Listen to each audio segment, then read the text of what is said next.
and snap your fingers, then you lean back. All out of state, on the day they never seen that. Ain't back, throw and snap your fingers, then you lean back.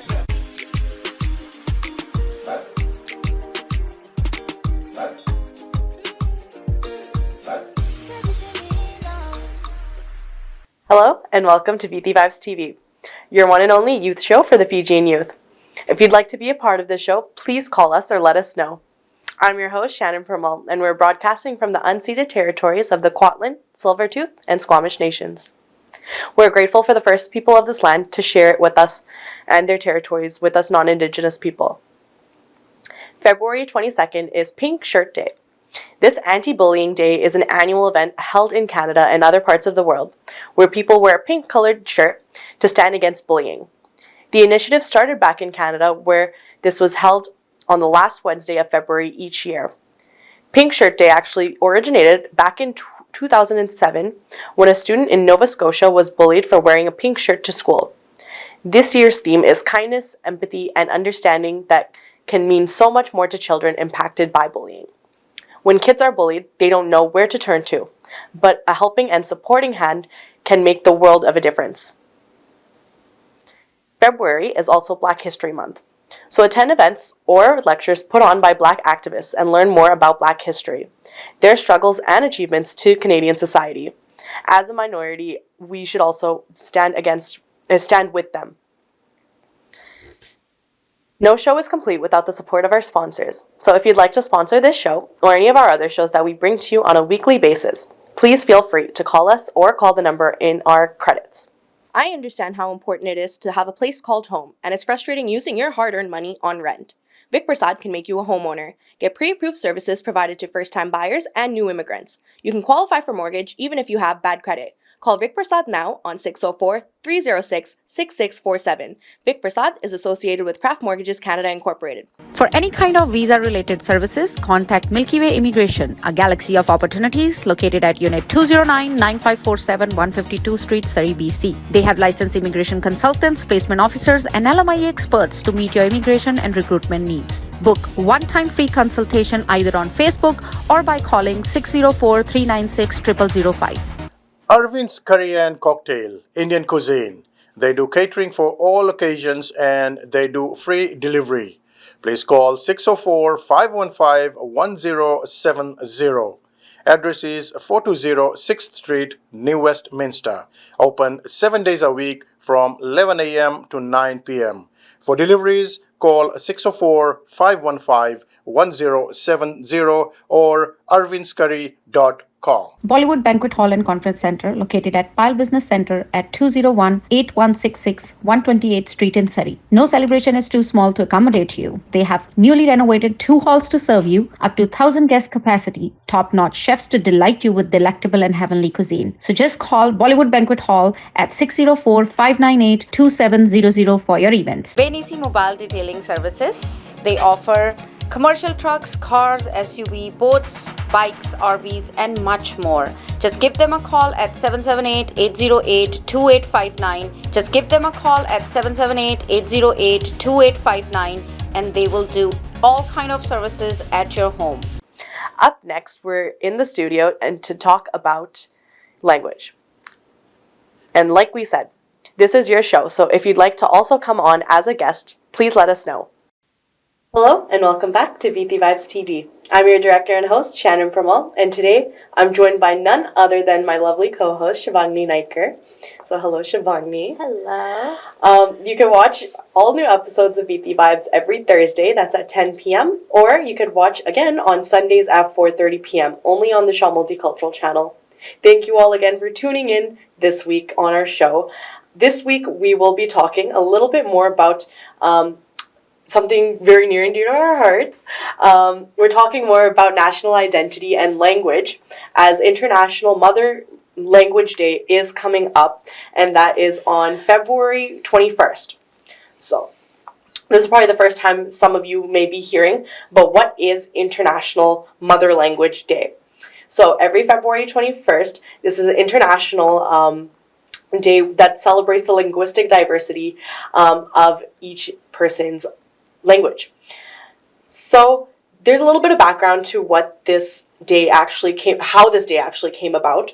And so International Mother Language Day was inspired by the language movement done by the people from Bangladesh. And so back in actually February 21st of 1952, what ended up happening was actually in 1947, sorry, I'll backtrack a little bit. The Bengal province of India was actually divided according to the different religions and inhabitants, and Pakistan was created at that time. So at that time of its creation, Pakistan was divided, and East Pakistan, which is now known as Bangladesh. Both parts had different cultures, different languages, and there was definitely a lot of cultural tension between these provinces. So because of that, freedom of language wasn't exactly prominent or existent back at that time. It caused a lot of tension and conflict that led to the Pakistani government to declare Urdu as the official national language in 1948, even though the majority of the population was speaking Bangla, which is the other language. So as a response, people from East Pakistan organized protests demanding that Bangla be one of the national languages. And so people actually went out and fought for their freedom of speaking their mother tongue. And a lot of people, a group of students from the University of Dhaka, rallied people together, protested for the right to speak their mother tongue. And unfortunately, on that February 21st of 1952, police opened fire on those protesters. And now that day is marked as a day to acknowledge those martyrs who actually just fought for their right to speak their mother language. And so that's why this day has kind of been marked as International Mother Language Day. So that gives a little bit of context to what the day is about. But today we're talking about our mother languages. And I know for me and Shivani, and for most of you who are watching, probably could relate to what we're about to say for this episode. But I'll start off with this. Shivani, what are your languages that you speak, understand, and kind of your working capacities with whatever languages you know? So I'm fluent in English, obviously, and then there's Fiji Hindi, which is our Fiji Baat that I'm fluent with. Then there's Sanskrit Hindi, which I can speak, but I don't know how to read or write. And then I know a little bit of Spanish. I know some words in Tamil, and then a little bit of Punjabi here and there. Okay. For me, it's a lot less than that. My mother tongue is Hindi, surprisingly. But my primary language is English, fluent in that, reading and writing, everything you can know. And I did study French for a little bit. Definitely not as fluent in it anymore, but that is just about it.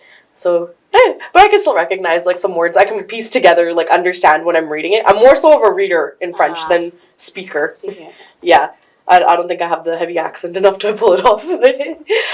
But yeah, that's kind of a little bit of my background with language. But my mother tongue, like I said, is Hindi, but not the Shuddh Hindi. It's actually Fiji Hindi or Fiji Baat. So this itself, it's its own little dialect. That originates from Fiji, of course, because of our Indian heritage as well.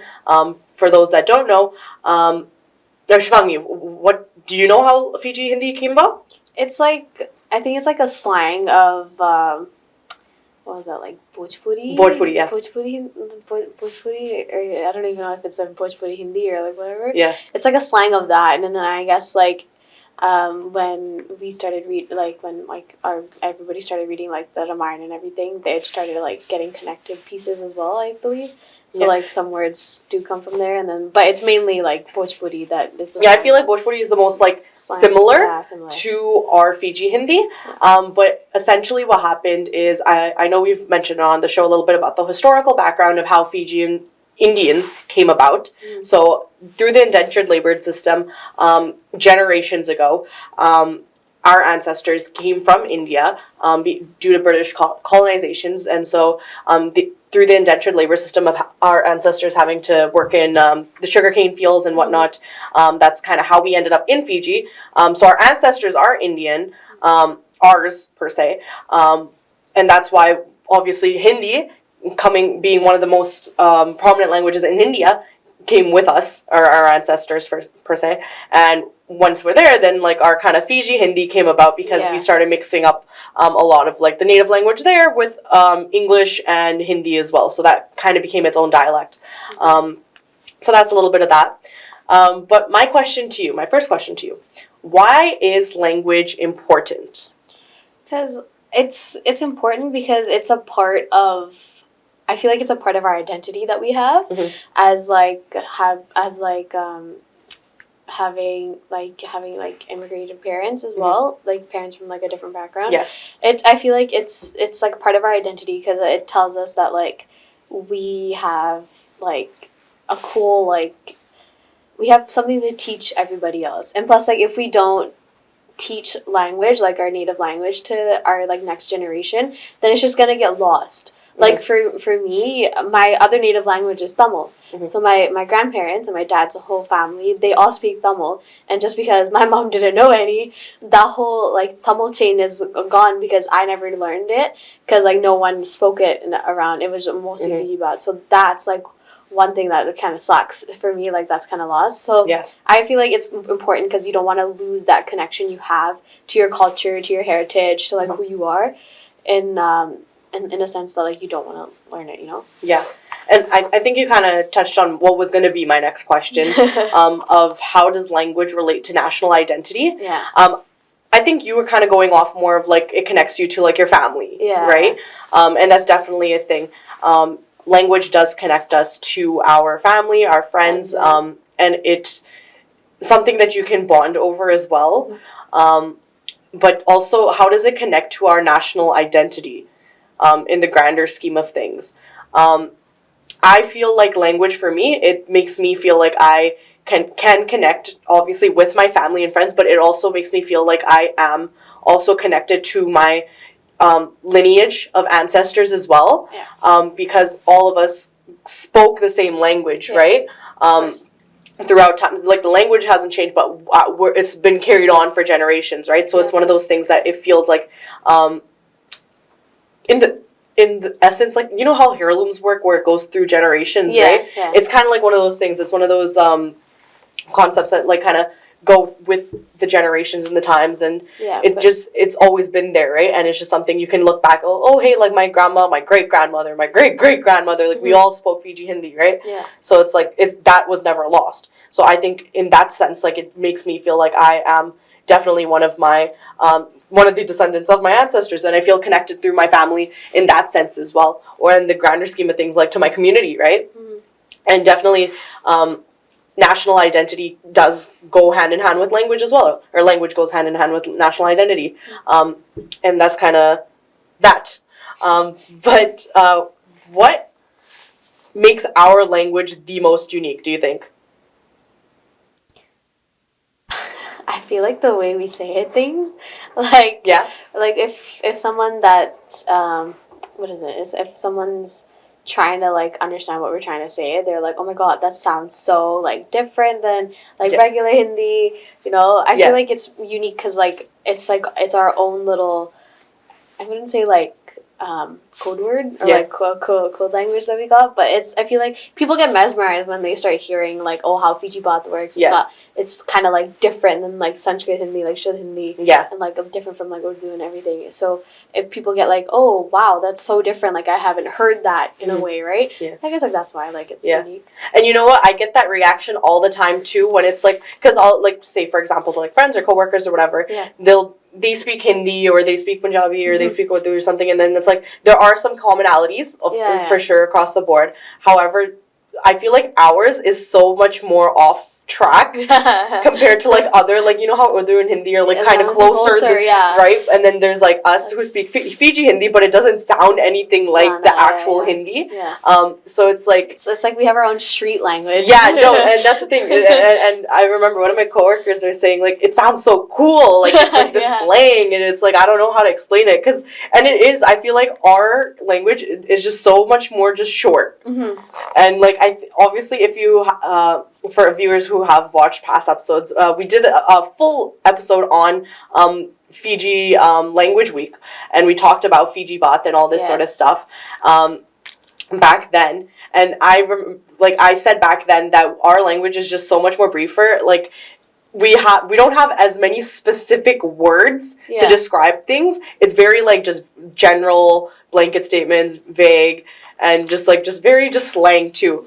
And I think the fun thing about ours is that, or makes it unique as well, is that it's just so adopted with English words as well. So like there's so many English words adopted in our language as well. Yeah. So it's like when you're talking, it's like it's half English, it's half Hindi, it's half, but it's like, oh, you're speaking English. It's like, no, but it's still Fiji Hindi though. Yeah. But it's just that there is some English words in our Hindi. Like it's just how it is. Yeah.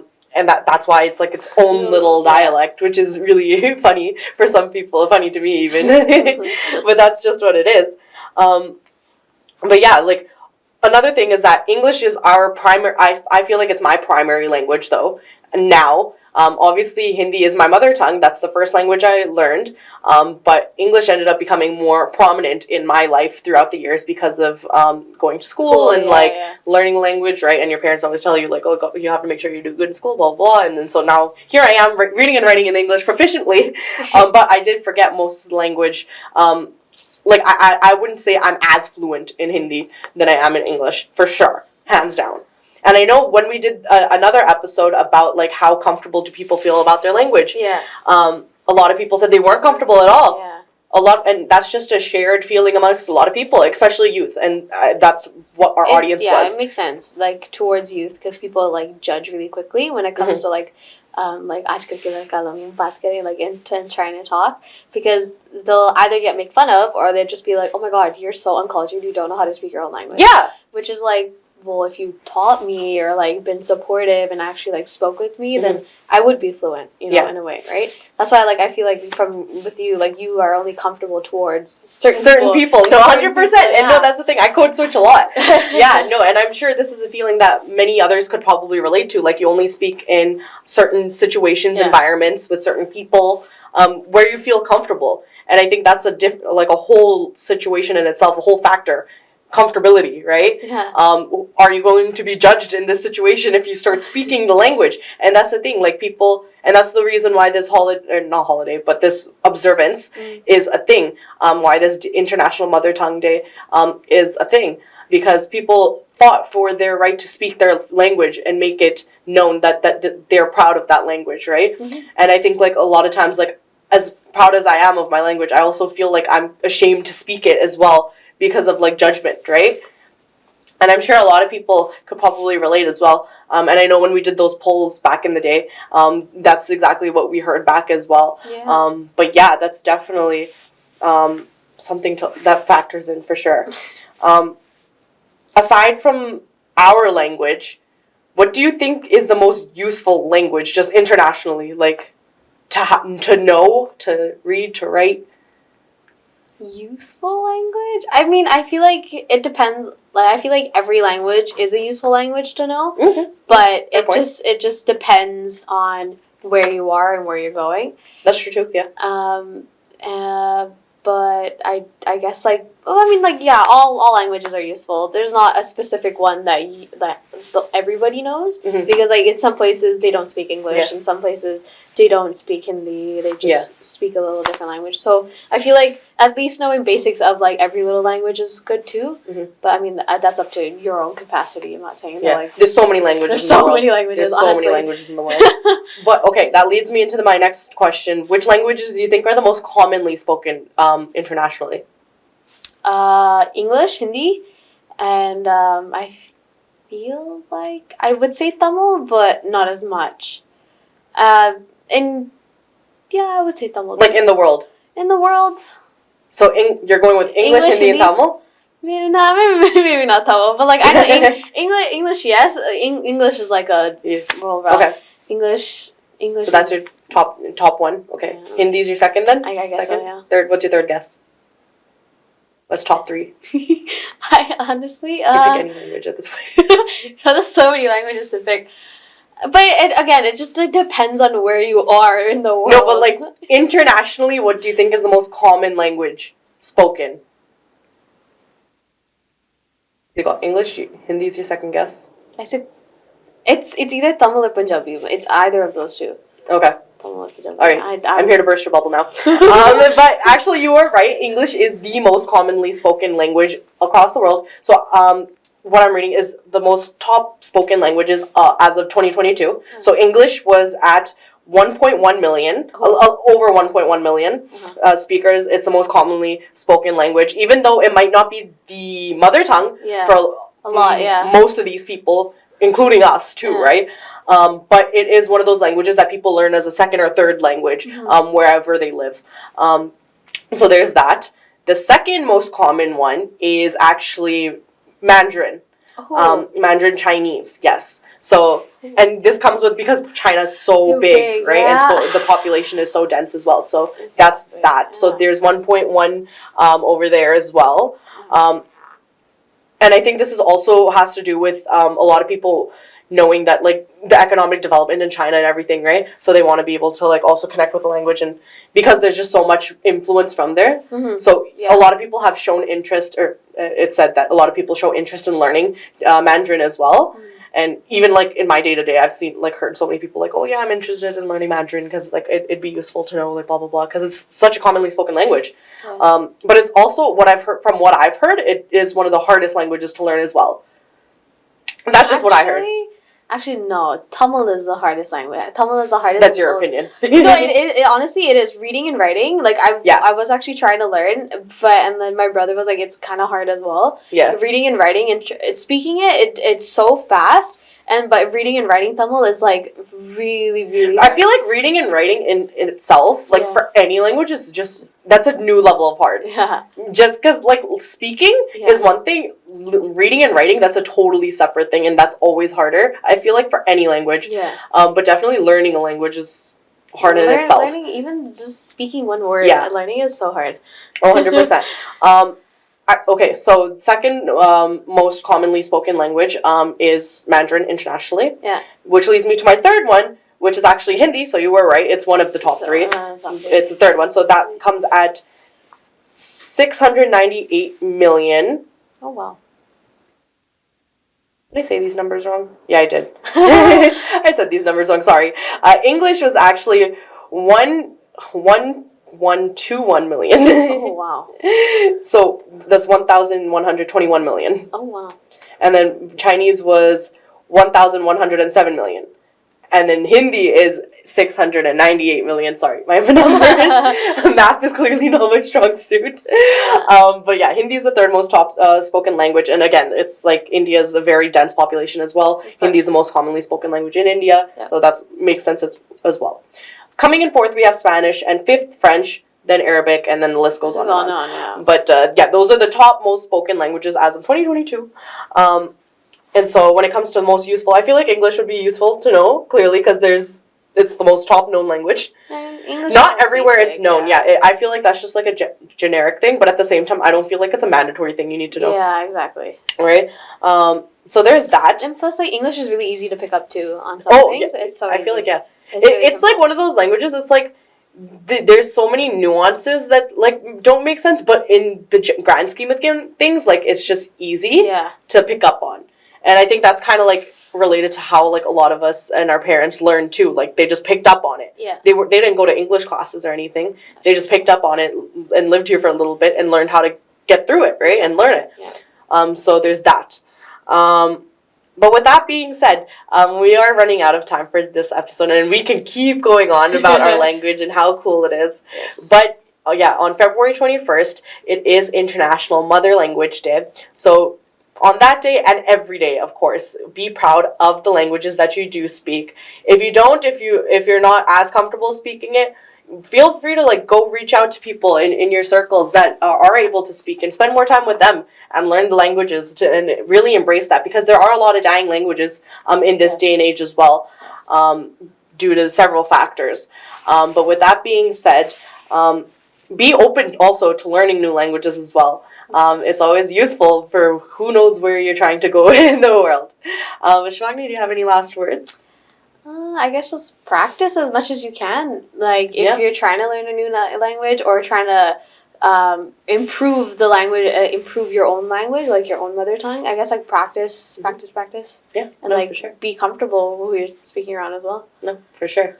Thank you all for joining us again this week, and we'll see you all next time. Hope you enjoyed that discussion. Now we have some announcements that you may be interested in participating, so have your pens and paper ready. Countdown to March 3rd to 5th, 2023. The Rugby Sevens. They'll be here, and there are going to be 60,000 fans, 352 players, 28 teams, and a 3-day event. This is one epic weekend coming up. So reserve your tickets now by going to tickets@canadasevens.com. We ran out of time for today, but I hope you enjoyed this show as much as I do bringing it to you. If you missed our show today, you can always watch it again on Sunday at 4:30 p.m. in BC and 5:30 p.m. in Alberta. No show is complete without your support, so you can sponsor our show by calling Camilla at 604-537-5123. Also, please don't forget to watch Fiji in Focus on Tuesdays at 10 p.m., Thursdays at 2:30 p.m., and Sundays at 4 p.m. Asian Pulse TV is aired every Wednesday on 2:30 p.m., Thursdays at 8:30 p.m., and Saturdays at 5:30 p.m., as well as the Camilla Singh Talk Show on Mondays at 10 a.m., and repeats are on Sundays at 5:30 p.m. All of our shows are uploaded onto YouTube, so please watch, like, comment, and share. Before I leave, I'll leave you here with these thoughts. If you don't get too satisfied and give the best version of yourself every day, you can achieve a lot. That's the direction we want to go up. The author's unknown. But with that, have a wonderful day and a great weekend. We'll see you all next time. Ain't fat, double shot your fingers, then you lean back. All out of state, 20 days, they never seen that. Ain't fat, double shot your